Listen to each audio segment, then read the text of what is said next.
What's up everybody and welcome back to another episode of Fallout 4 Mods Weekly, the series where I show you guys some of the best mods that come out each and every week. This series in particular is meant to highlight the highest quality mods that do come out. This week has been a pretty big week for modding. Two mods that did come out are pretty good, ones that you'll definitely be using over the long term, and one of them that is a great quest mod that honestly we haven't had too much of in the past. With that being said, if you guys do enjoy the content, I encourage you to consider subscribing or even leave a like and a comment. Engagement such as that is how YouTube ranks videos now, so basically even if it gets a lot of views, other people won't see it unless it also gets a lot of likes and comments. With that being said, we'll just jump straight into it.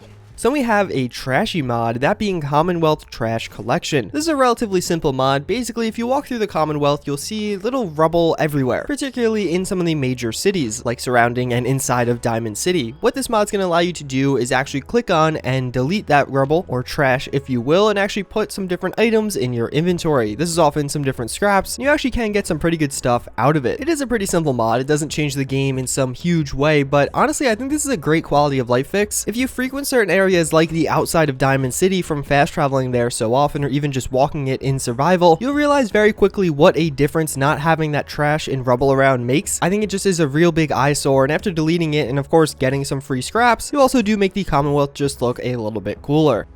One of the big releases of the week was the Russian Recon pack. I did cover this a bit in a video earlier this week on a Russian sniper loadout. It's going to add in two new weapons, the SVU and MP443. The SVU is a pretty interesting sniper. It basically has an integrated compensator and suppressor, and it's kind of meant to be more of a medium range sniper that actually has very low recoil. You definitely can handle this weapon with relative ease as long as you're not a complete noob at sniping. And then we do have the MP443, which is kind of a basic pistol. It has a relatively large magazine size. It uses 10mm ammo, which is a little bit different, and there's two suppressor options for it. Both of these weapons, despite featuring custom sounds and animations, are otherwise pretty simple. They don't have many weapon attachments at all. I think outside of receivers, the SVU only has one scope and the MP443 only has two different suppressors and a rail system, although you can't attach anything to the rail system. There are updates coming in the future that are going to change this. The SVU in particular is getting third-person reload animations as well as a night vision scope. All around though, they are pretty interesting weapons. They're definitely a ton of fun to use, and I really have enjoyed using them. I did do a live stream earlier in the week and I used it for the extent of that, and they are pretty good. I think it needs see-through combat scope support, but otherwise it's still a very usable mod, especially when using something like immersive HUD.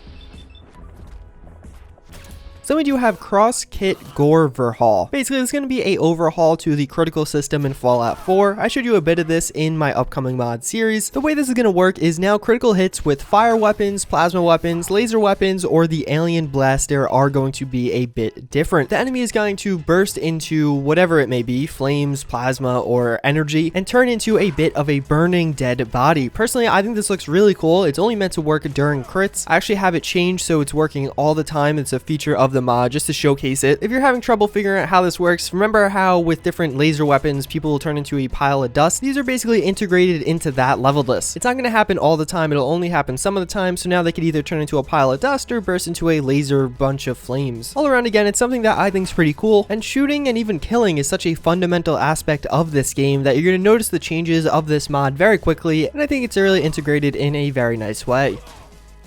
So we do have the big mod of the week, that with America Rising. This is a quest mod adding in the Enclave back into the Commonwealth. I have been live streaming a lot of this mod. I actually might live stream some more later today, so look out for that. And it has been a ton of fun. This is without a doubt the highest quality quest mod I have played thus far. Everybody in this is custom voiced. There's a ton of new locations you will experience. There's a few new armors, but they're relatively basic. The real cool part about this though is the fights. You definitely have pretty large scale battles between the Enclave and the Brotherhood of Steel. I'm trying to be relatively vague because I don't want to give away too much. It is a great experience. It definitely is a pretty long quest mod. And again, if you're a fan of the Enclave, you're definitely going to love this one.